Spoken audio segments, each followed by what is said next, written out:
Today I'm going to show you how to paint a woodland scene using acrylic paint. Now that we're on the cusp of spring, we can look forward to longer days and going for country walks. And for me, it always feels like spring when I see the first blossom trees, and that's what's inspired this painting. So here's a list of the materials you'll need. First of all, I'm going to do a light wash over the whole page using a large flat brush. Acrylic is a water-based paint, and a small amount goes a long way when you mix it with water.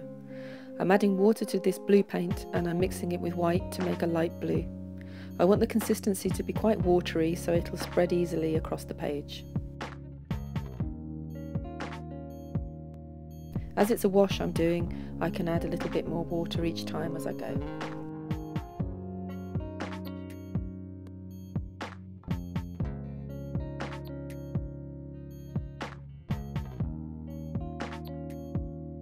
Now leave that to dry for about 10 minutes. Now I'm going to use a smaller flat brush. I'm mixing crimson paint with water and I'm going to mark in my horizon line, and this line will show where the foreground is.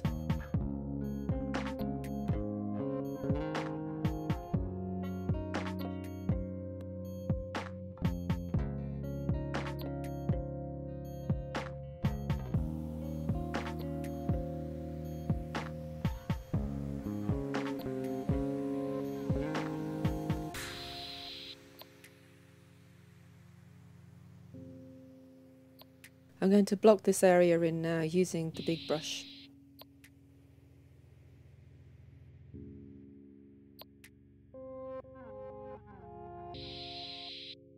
You'll notice when I add the crimson paint on top of the blue, it creates a purple colour, which is quite nice.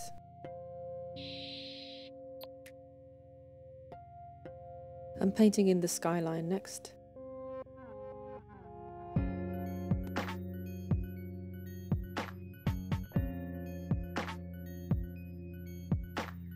And I'm going to block all this in with white.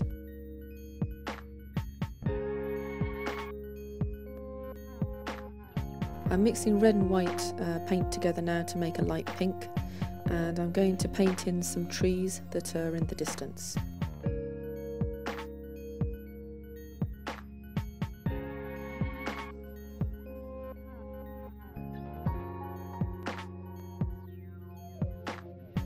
I'm going to make this a curved line across the page.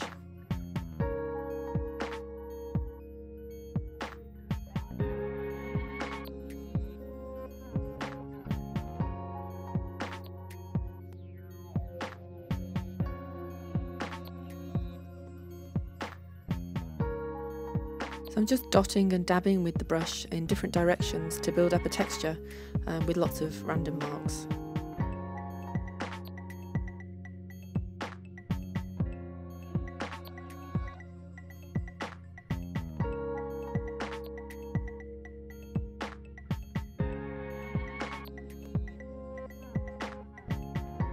I'm going to use this bigger brush now and mix up some dark pink paint.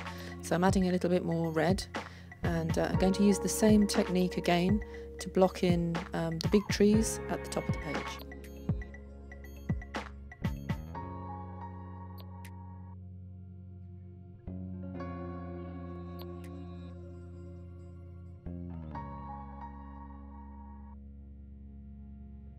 I'm mixing up some yellow and some white now, and I'm going to change the colour of the sky.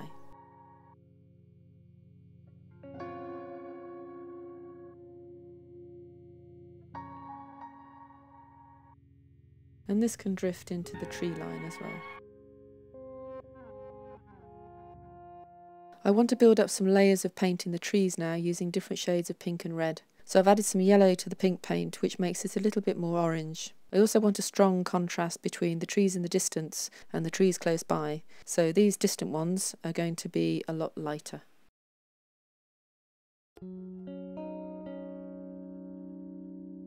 Just introducing some light now into the foreground. Perhaps these could be leaves.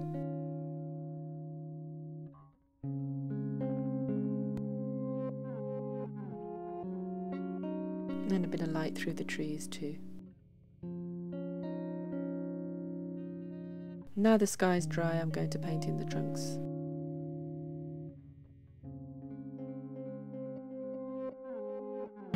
I have smaller brushes for the trees and I'm going to use this round brush to paint them in. I'm going to use purple for this. If you don't have purple paint, you can make purple by mixing red and blue together. Keep the paint quite watery and thin so it's easy to control when you're painting. So each tree is just a very simple Y shape. There's not going to be much detail on the trunks because I want them to look more like a silhouette. And any wobbles or shakes that you have when you're doing this doesn't really matter, as trees aren't straight anyway, and a few wobbles always makes them look a bit more natural.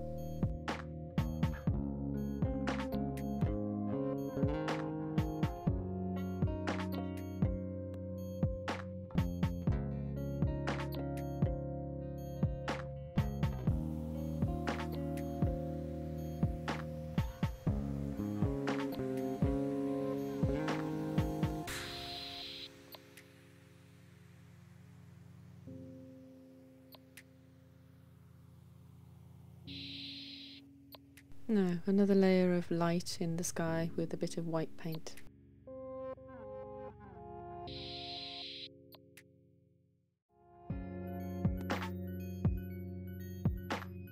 And a few highlights in the trees.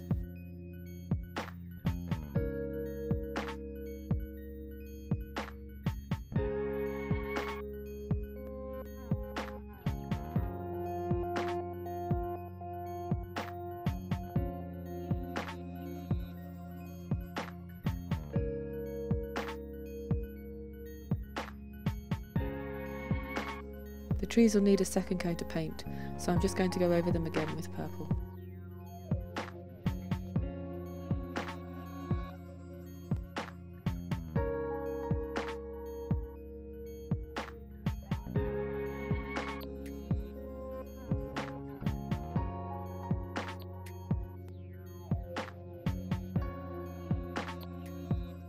You could add in a few smaller branches.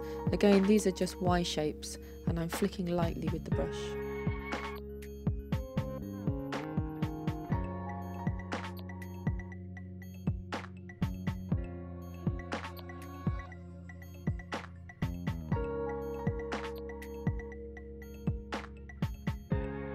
I'm going to darken the foreground now with purple paint, and again the paint's quite watery.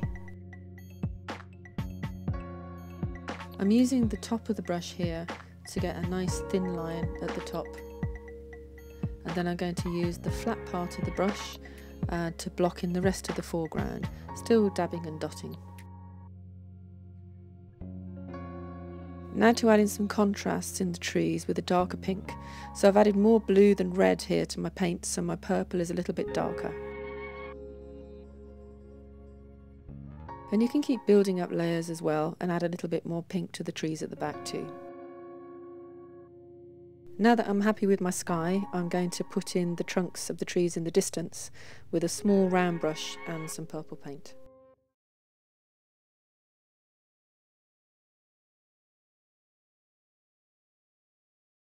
I've got some white paint now and a medium-sized brush, and I'm going to use this to bring in some brightness.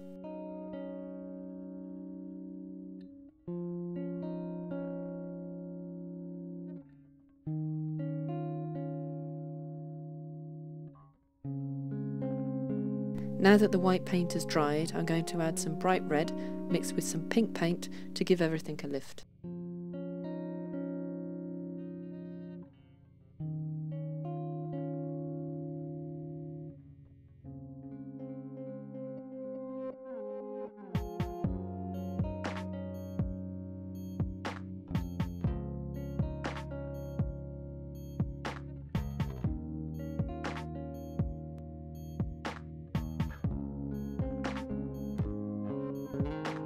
A final technique I'm going to use with this painting is spattering. This is a great way to create small random dots, which I hope will look like dots of light through the trees. So I've loaded one paintbrush with thin paint and I'm just tapping it using a second paintbrush.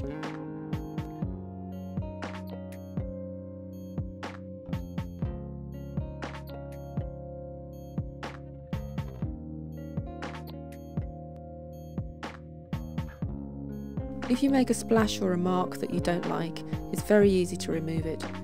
Just use a wet piece of tissue and gently wipe the page.